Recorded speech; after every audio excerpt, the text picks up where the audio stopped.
The Australian Regional Property Market Update Part 2 is hot out of the oven and ready to be served. We're not only finalising the rest of the list, we're finally going to be jumping into this top 5. Affordable played a very important role here in the growth. InvestorKit's lead research analyst Jung Ma is back again for Part 2 to complete ranking the list of 18 regional Australian areas. So Sunshine Coast, what are we looking at? The current job market is the most active in over a decade. Inventory levels in quite tight. Some of these areas have got stats you might not be expecting to see. Really high. It's the highest among all the 18 cities.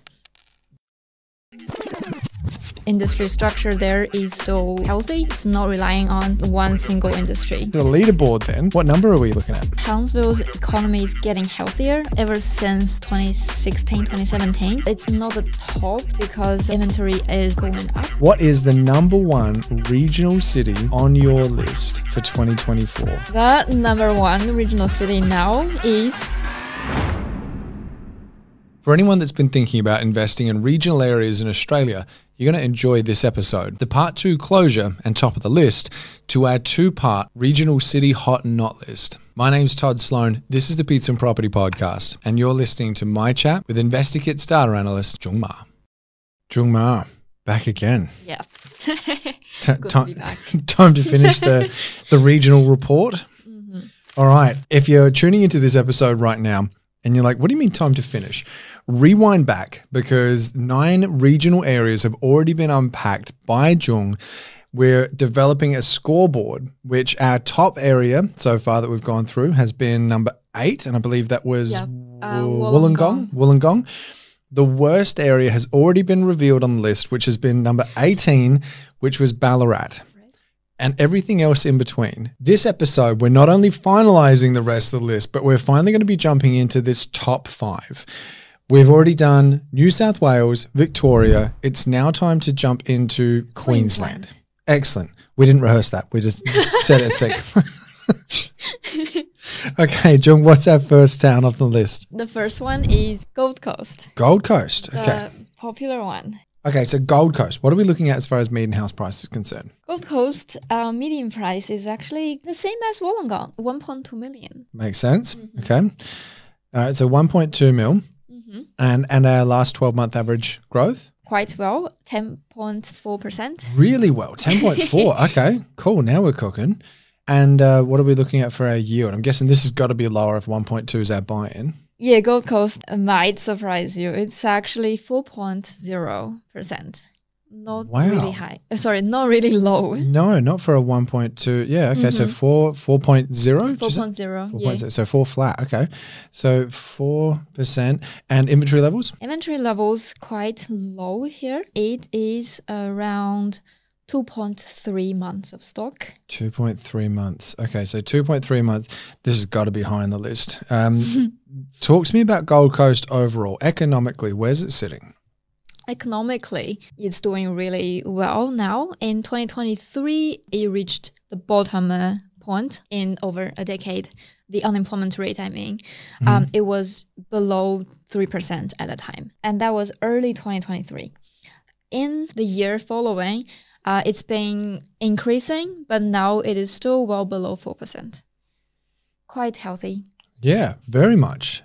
So for anyone going, yeah, but it's a tourist town, how much does that factor into it? I don't think Gold Coast now is a tourist town anymore. The economy has, I guess, as it becomes bigger and bigger, the industries there have become more healthy. Mm-hmm. And it has become a really well-functioned city instead of just having tourists. It has healthcare, finance, everything you can see in a capital city. The industry there is of a decent scale. Okay. So all in all, Gold Coast is looking pretty good. It's definitely got a higher price to get into the market, but it's been performing pretty well. From what you're saying, it's looking like it's potentially going to continue to perform pretty well. Mm-hmm. The yield's surprisingly good for such a high buy-in, and inventory level is 2.3, so we're below a balanced market. We are below. It's quite tight. Okay. Anything else you wanted to say on Gold Coast before you give it a score? I guess as context of that score, we are seeing not only the decreasing inventory, we are seeing decreasing days on market, we are seeing decreasing vendor discount, we are seeing much lower supply level compared to 10 years ago or compared to the last 10-year average. So everything's pointing to a very healthy market. So because of that, Gold Coast is ranked higher than any city we have ranked in the last episode. What's the number? It's 7. Number 7. Okay. That was a big build-up, Jung. We are seeing really great signs. I thought we would be seeing a higher rank than 7, but then What makes it sit at 7 then? because the other cities, they are just too hot. In Queensland, Right. Western Australia, So South Australia. it's not at 7 because it's not as good, but it's not as good respective to how amazing the others are doing. Yes. Gotcha. Yeah, well, I guess that is still not as good. Yeah. Okay. I understand what you're saying. All right. So Gold Coast, number 7. What's our next Queensland city on the list? The other big city in Queensland, Okay. Sunshine Coast. All right. So Sunshine Coast next. What are you looking at for median house price? Not affordable, but less expensive than Gold Coast. Average median price of all sub-regions in Sunshine Coast is now 1.083 million. 1.083. So pretty much say 1.1. 1.1, Yeah. Okay. So just under 1.1 million. All right. And the past year's growth? Growth, it's above average, 6.2%. 6.2%. All right. Not as crazy as Gold Coast. Okay. So, but still good though. Everything feels good after what happened with the Victorian wrap up. And what about our yield there in Sunny? Yeah, yield, it's not as good as Gold Coast. Okay. It's 3.5%. 3.5% yield. It feels reasonable when we consider the price point. That's actually where I was expecting Gold Coast to be sitting more in the low threes. Yeah, Gold Coast is just exceptional. Yeah, it's doing its own thing. Yeah. Okay. And inventory levels, a lot of pressure there?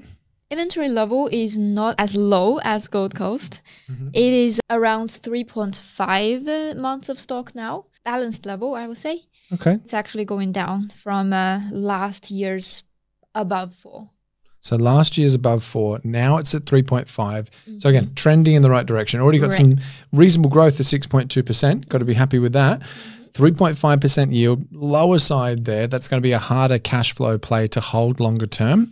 But as far as the actual pressure is concerned, 3.5 go in the right direction. Right. What about the overall feeling for the Sunshine Coast economically? The overall feeling of the economic performance, it's also good. Very similar to Gold Coast. The current job market is the most active in over a decade. The unemployment rate is now 3.7%, much lower than 10 years ago, which was 6.4.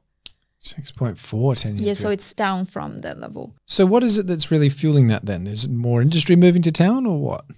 Yeah, I believe so. Over the last 10 years, Sunshine Coast has become a more well-rounded economy instead of just a tourist town.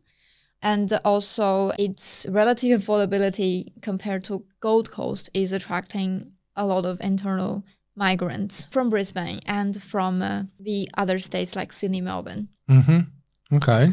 So lots more people moving there. Yeah, just boosting its local economy. Okay. All right. So as far as Sunshine Coast is on the list, where are we putting it on the leaderboard? It's doing well, but we are at the same time seeing higher inventory, lower market pressure, and combined with the high last 3-5 year growth, we would say in the short term, the market pressure won't increase or won't improve really fast.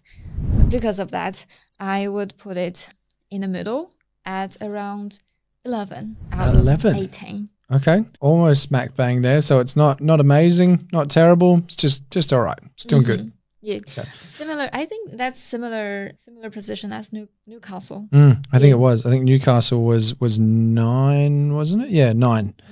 9. Okay. So if we're doing 11, out of interest, if the median price was more like 800, and the yield was more like 4%. Is that one of the things that's kind of pulling it back a little bit for your score? It's like For Sunshine Coast. Yeah, it's like it's not as affordable. It's harder to hold.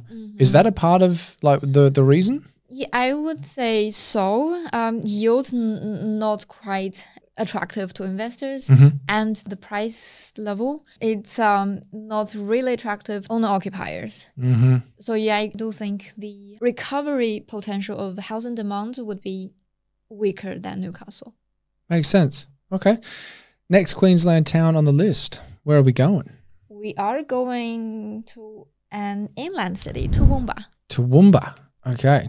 All right. Toowoomba. Now we're talking, what is that, like an hour and a bit out of Brizzy? Yes, 1 or 2 hours, I think. About 2 hours? 2 hours out of Brisbane. And what are we looking at for a median house price there? Much more affordable. It is 620,000. So complete contrast. Okay, so like almost literally half the price. And as far as the past 12 months, they're looking healthy? Very healthy. I do think affordable played a very important role here in the growth. It grew by 14.8%. 14? Is that top of the list? It's not, but It's higher than that. One of the highest. Yeah, right. Okay, so 14.8%. What about yield then? Because yield's always been pretty strong historically in Toowoomba. Yeah, because of the high price growth, yield has decreased a bit. Now it is just average 4.2%. All right, so 4.2% for the yield. So still pretty good, but it's not as high as what I thought it would be though.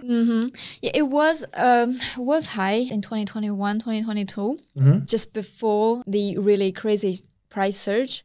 The rental yield was, I guess, above 5 once. But now, as it has grown so much in price, yield just decreased. Makes sense. Okay. And inventory levels? Inventory levels in Toowoomba, it's quite tight. How much? How bad? Or how below good? 2. It is below 2. Below 2, right? Yeah. Now it is around 1.6. 1.6? And it is declining. It's declining. Okay. All right. So that's all going in the right direction. This has got to be high on the scoreboard. But now, overall for Toowoomba, is Toowoomba still positioned well economically for the longer term as its own standalone area regionally? Yeah, I would say so. Unemployment rate over the last year has been declining. Okay. And now it is 4% unemployment rate. Not bad at all. It's also one of the lowest points in a decade. Where does it sit on the leaderboard? I'm ranking Toowoomba the 5th place. 5th place? Yeah. Okay, so far this is the strongest one. And we're entering the top 5. All right, so number 5. So we're talking strong now. Why so good? What is it about Toowoomba that's making you go, yeah, put your money there is not a bad idea? Main reason here is the tight supply relative to demand. We were talking about declining inventory. And also, if we look at the long-term trend, supply level is actually 29% lower than the average level basically before 2020. But at the same time, number of sales has increased by 22%. What's building looking like, building approvals? We calculate this building approval percentage by dividing the total number of house building approvals over the past 15 months by the total number of houses in this region. So in general, 2% to 3% would be a balanced good level. And Toowoomba is 1.4%. Okay, so it's not looking like they're going to have more supply catching up anytime soon.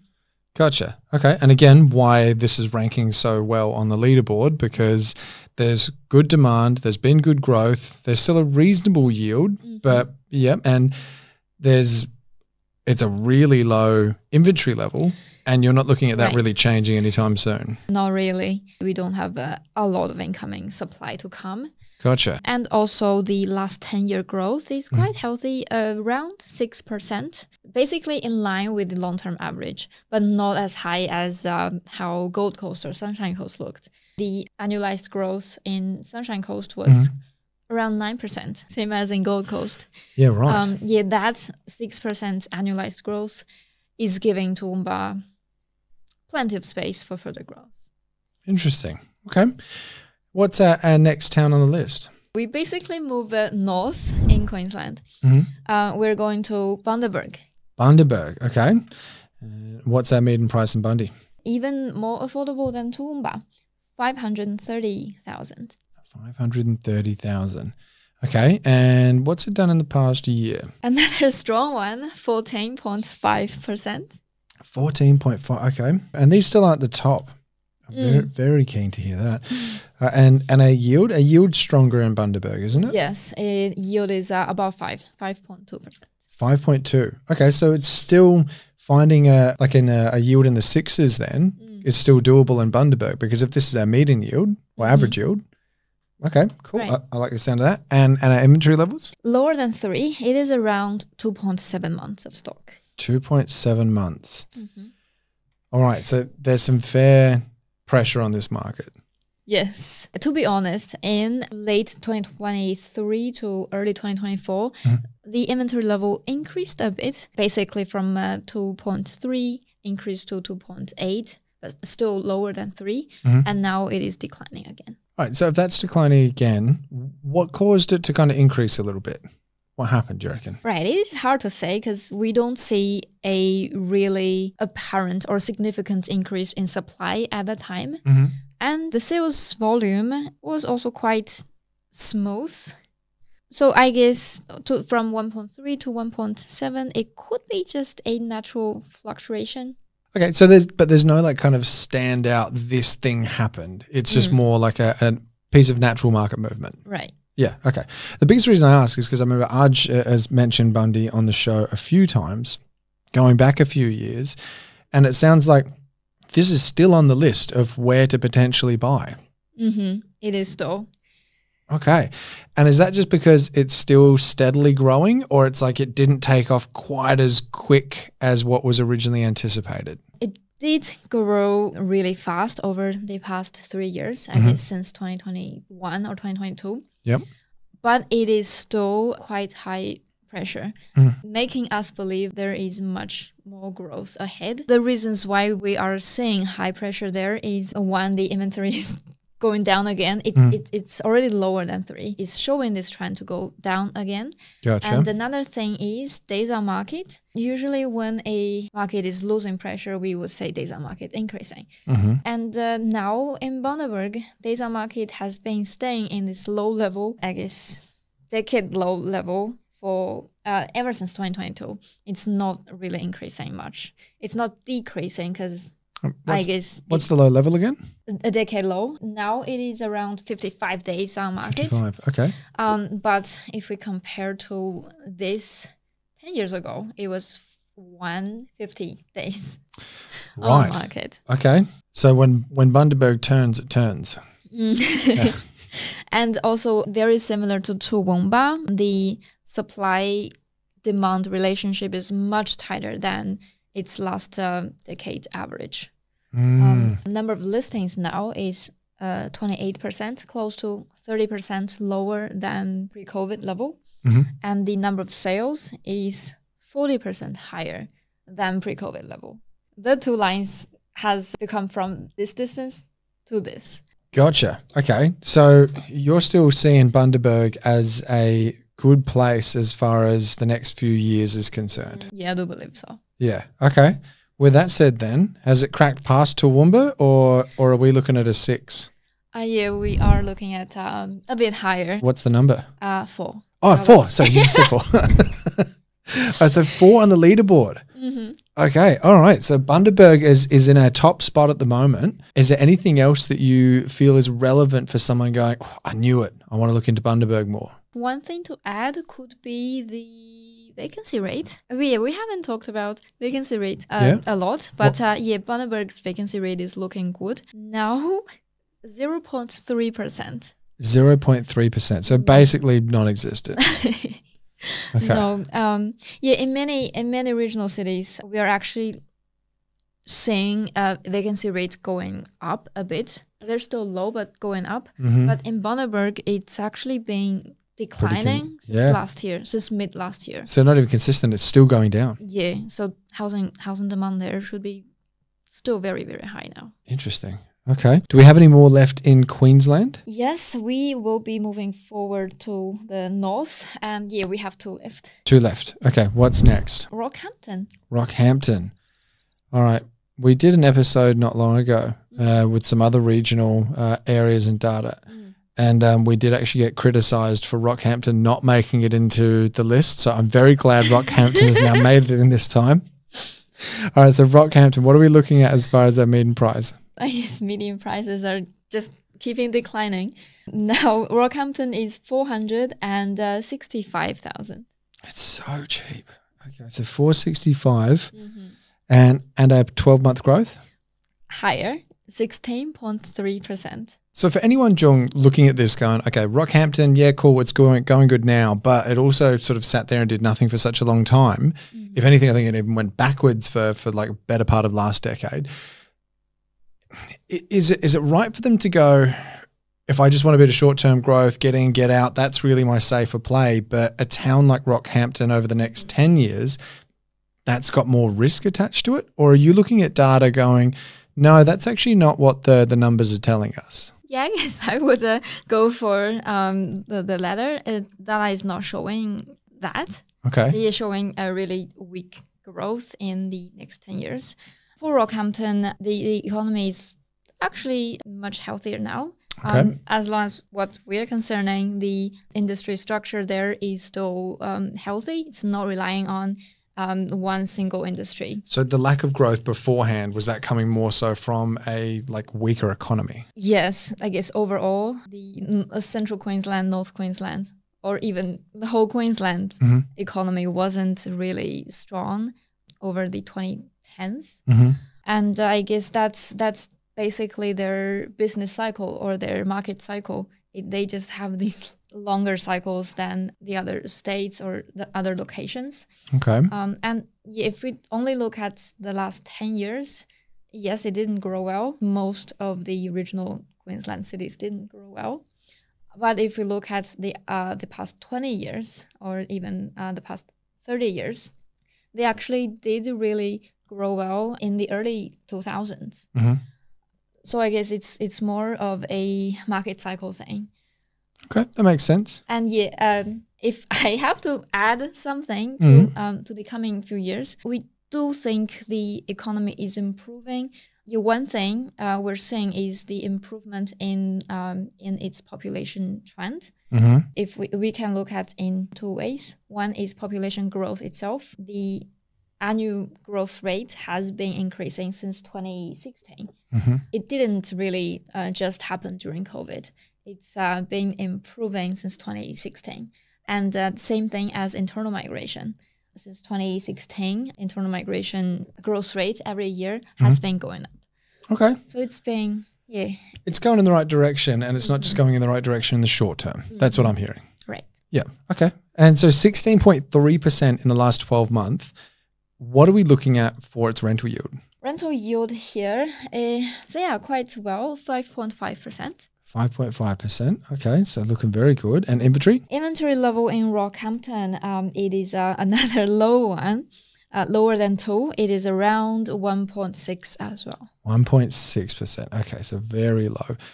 And as far as its general economy, I was going to ask, like, how's it looking? But I feel like we've kind of just dived into all of that with asking my first question. I did that a little bit backwards. Yeah. Okay. So if we skip straight to the leaderboard then, what number are we looking at? Interestingly, you're one place up. That is 3. So 3. Okay, so this is the bronze medalist, Rockhampton. Right. Okay. All right. Is there anything else you want to say about Rocky before we move on to the next town? And I think the final Queensland town. Right. I guess that is basically it for Rockhampton. What's next on the list? Further north, Townsville. Townsville. We had to have Townsville in here. Okay. So what are we looking at for a median price for Townsville? Slightly lower than Rockhampton, 455. 455,000. Okay. This surprises me because Townsville, I feel like, has been such a hot spot for the past few years.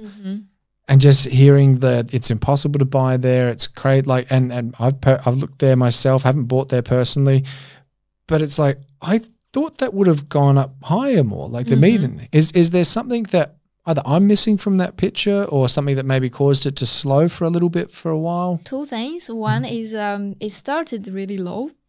It was really low in 2022. Okay. And the second thing is, I think as an early adopter, Townsville is a typical early adopter.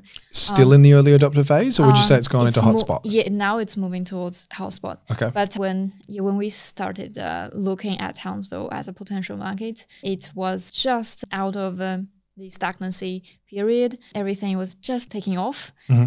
And in the first year, I think in 2022, it didn't actually grow really fast. It wasn't double-digit growth. Mm-hmm. It only speeded up in the past year also. Right. Okay.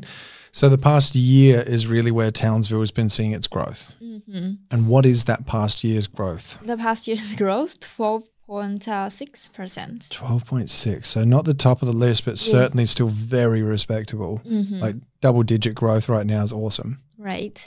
Okay. And yield? Yield-wise, slightly higher than Rockhampton, 5.6%. 5.6%. But as far as Townsville and Rockhampton are concerned, we do always want to factor in our gross rental yield and our net rental yield. Yes. Are two very different things. Right. Yeah. Yeah. Okay. Insurance, maintenance, property management, they're all quite expensive there. Very much. Okay. And inventory levels? Inventory levels in Townsville, it's crazy. You have a reason to think it's hard to get to win a property because it's 1.3 months of stock. 1.3. That's insanity. Okay. So 1.3, 455,000 as a median, 5.6% rental yield, and a 12.6% average growth over the past 12 months. Mm-hmm.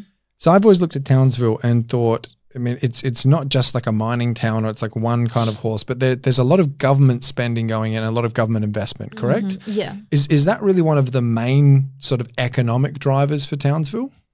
It is definitely one of the biggest booster there. Yeah, just overall, Townsville's economy is getting healthier. I guess ever since 2016, 2017, what we saw in this industry structure is the reliance on mining-related industries is getting smaller and smaller, and resilient industries like healthcare, retail, service-related industries, they are taking more and more percentages in Townsville's industry structure. So diversification is really increasing. Mm-hmm, right. Okay.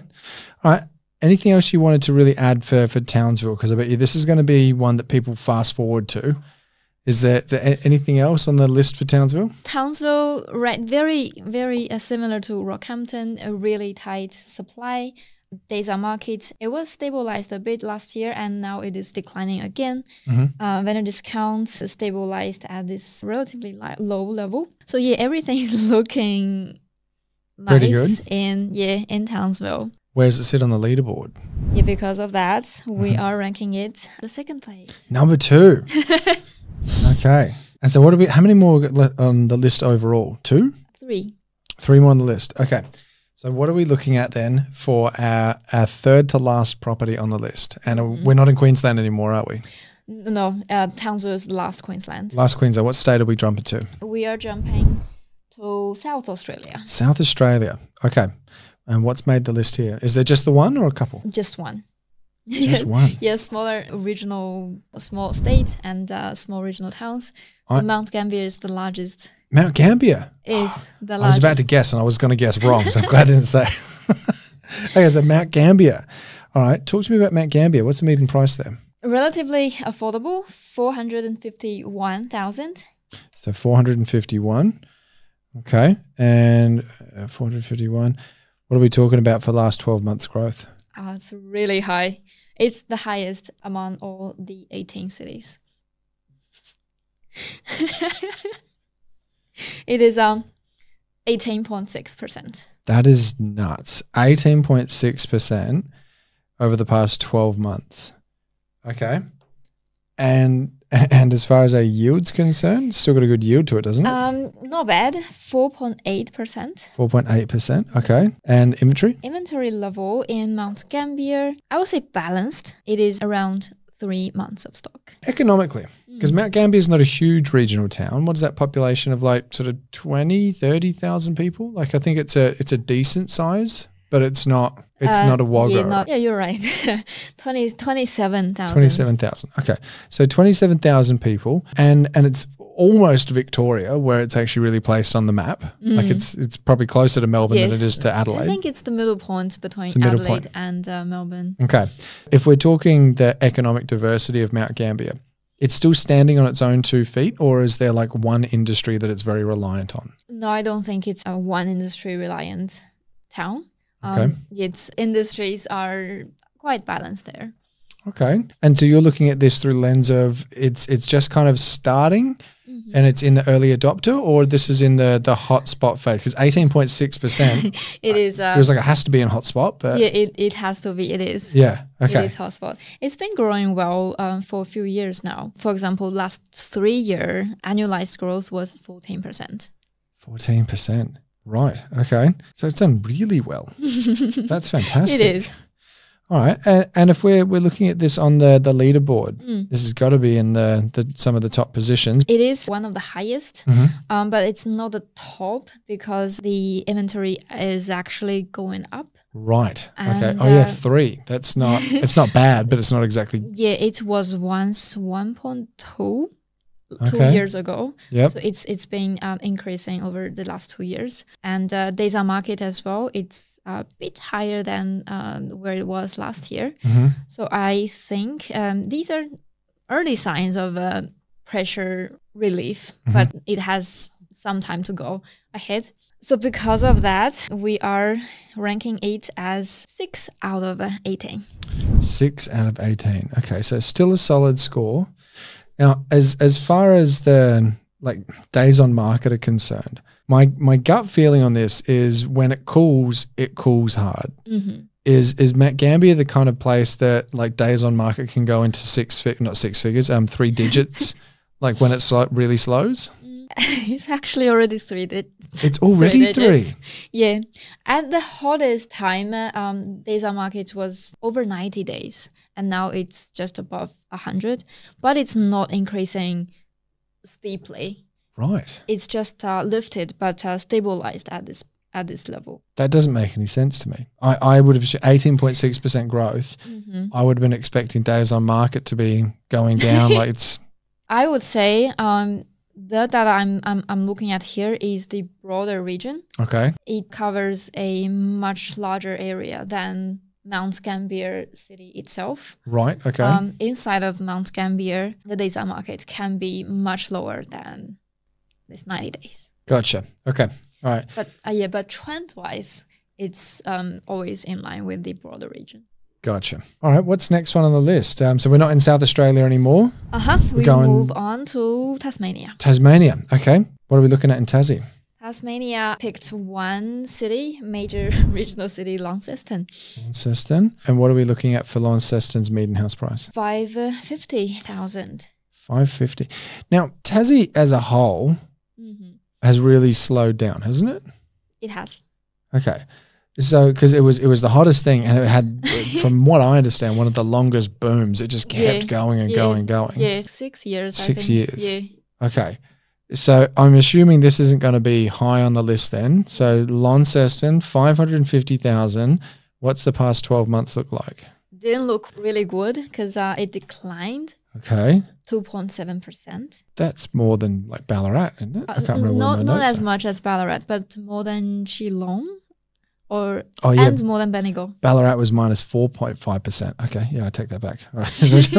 Minus 2.7. And what about a rental yield? Rental yield, not too bad, 4.5%. 4.5% rental yield. And inventory levels? Inventory levels in Launceston, we can tell it's not low.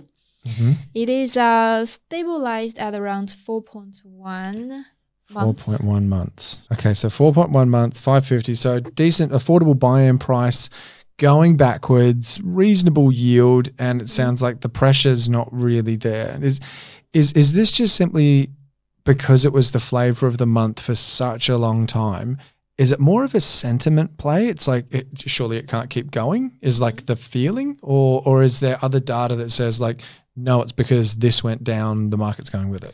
I guess sentiment is one of the reasons. Mhm. And another reason that is possible that led to this decline is the weakening population trends. I do think the boom from 2016 to COVID was really boosted by the increasingly growing population there, including internal migration and overseas migration. Just everyone was moving to Tasmania. I remember selling a lot of houses for retirees.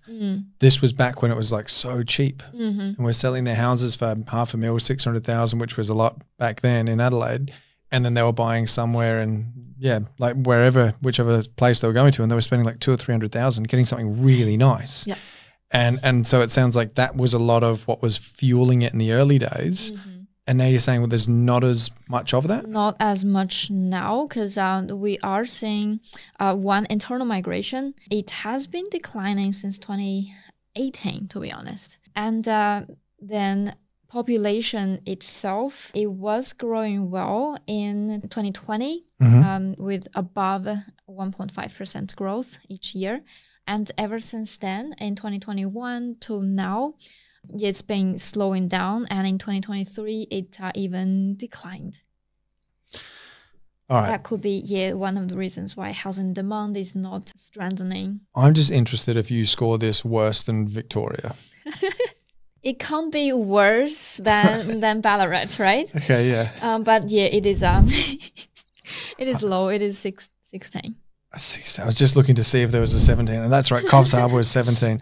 All right, so 16. So it's not doing very well, but it's done so well. Like if we rewind the clock, tremendous performance over such a long time period. It's got to take a knee some point and another. Yeah. Okay. Is there anything else you wanted to talk about with Launceston before we move on to our lucky last regional town? No, I think that's pretty much it. Okay. So finally, we're over to, is it WA? Yeah, right. So this is interesting because WA, so much of the pressure has been in Perth. We're not talking about Perth though, are we?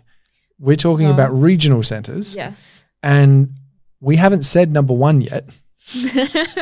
So everyone. So like drum roll.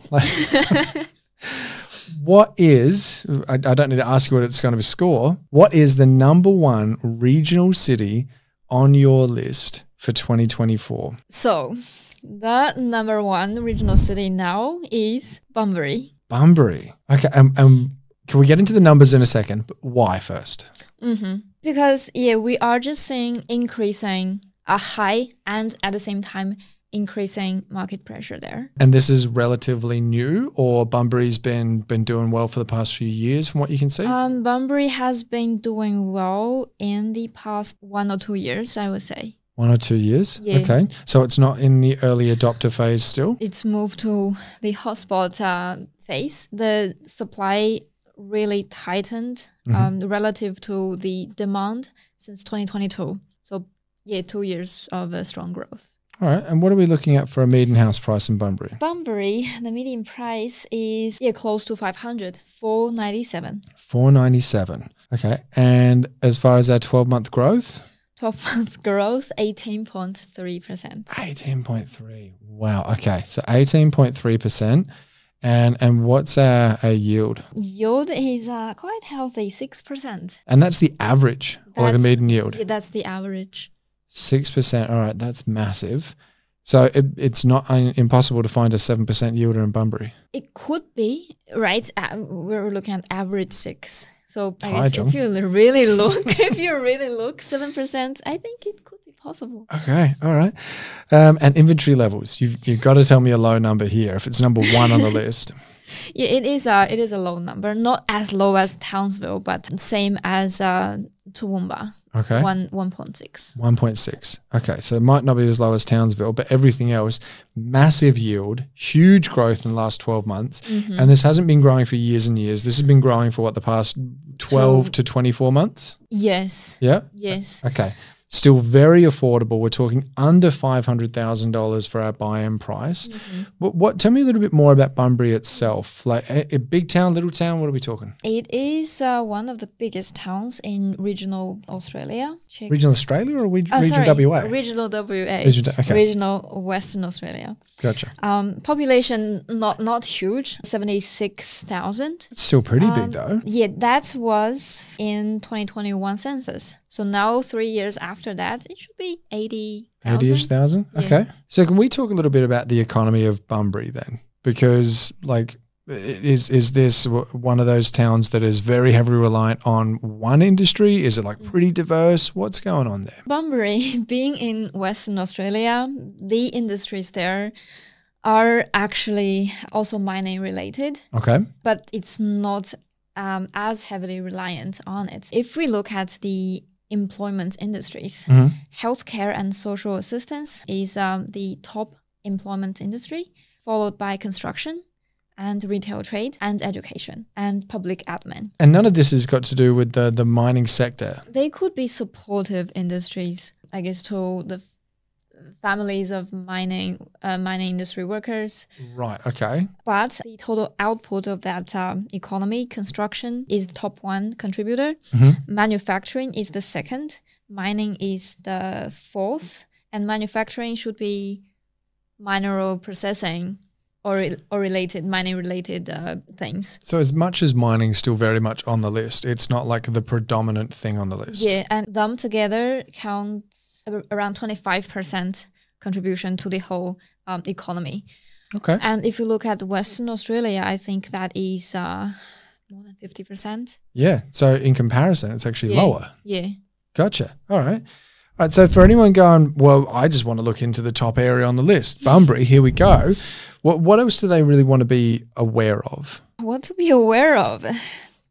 From a data perspective, Bunbury is actually doing really well. Days on market is still declining quite steadily. Vendor discount is stabilized but trending down, and it's just around 5%, a very low vendor discount rate. And inventory, as we have said, it's going down, and vacancy rates being very low now. Yeah, also 0.3%, same as one of the hotspots we were talking about before. So yeah, from the data point of view, I don't see any concerns in Bunbury for now. Everything's lining up. The only concern would be it having a bit more reliance on the mining industry. All right, so really it's all coming up Millhouse for Bunbury. We're looking at a good sized population, 76,000, some solid growth, 18.3%, really healthy buy-in price, huge yields. There's a pretty diverse economy, but there still is a significant portion that is mining related, but it's not like 70% or something massive. Yeah. Okay. All right. Look, I feel like this is everything on the list. So if we're looking at our top three, just in retrospect, Bunbury is number one. Right. Townsville is number two.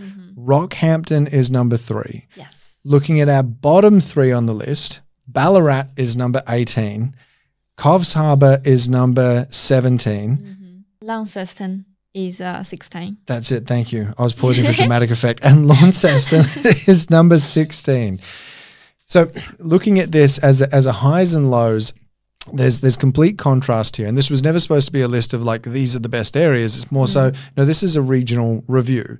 Putting everything the way that you have, Jung, like, thank you so much for putting all of this together, because as much as this has gone over 2 episodes and this is probably like 2 hours worth of watching for everyone right now, this is like days and days worth of research and data and crunching and organizing for you.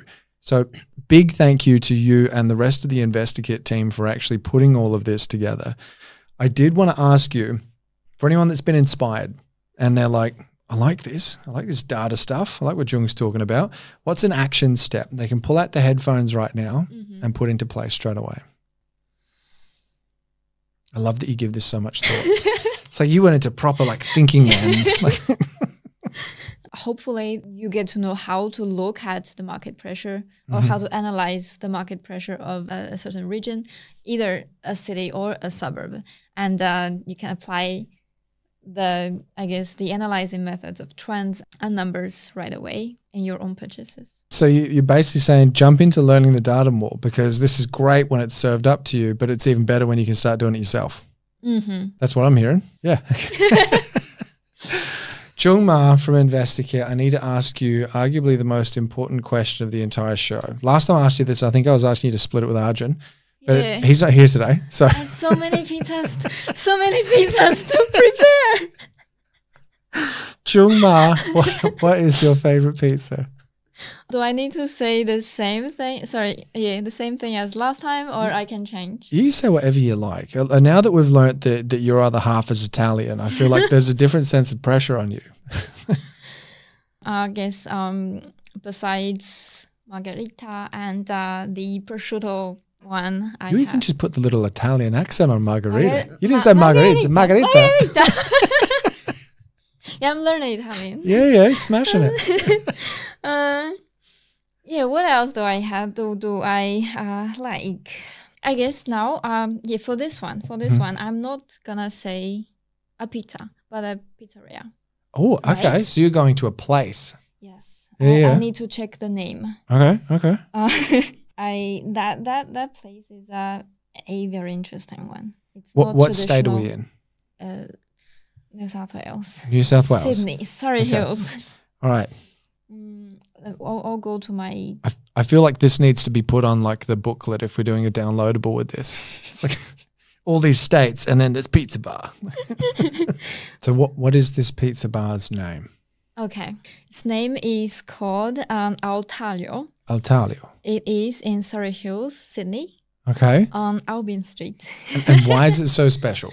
Because it's really not traditional pizza. I even think they make each slice separately. Decorate each slice separately. Okay. When you get there, the shop owner / chef would explain to you how he make this pizza. Each ingredient could be cooked at a different temperature. This is insane. I've never heard of this. Yeah, very well designed. And is this like sit down fancy, or is this just like super? No, it's just everyday price level. What'd you call it? Italia. Al Taglio. Al Taglio. Here we go. This one. All right. Al Taglio. Taglio? Taglio. You don't pronounce the G? G and L, putting them together, it's like yo. Oh, see, this is what gets me about Italian and French. I can speak a bit of French and I can't read it to save my life. And I feel like if I ever learned Italian, I'd be in the same boat. And I'm not sure if my pronunciation is perfect. And if you're Italian, please excuse me. I'll have Jeremy Unizelli jump on and correct us one day, I'm sure. All right. We'll link that in the show notes below, because that does look absolutely amazing looking at the picture there. But Jung Ma from InvestorKit, thank you so much for putting in so much work, opening up this whole over 2-part series. I think this is the first 2-parter we've ever done in the show's history. And we've done like 500 odd episodes now. You've put in so much work and I'm so appreciative. Thank you so much for coming on the show. It's my honor coming here. Thank you so much.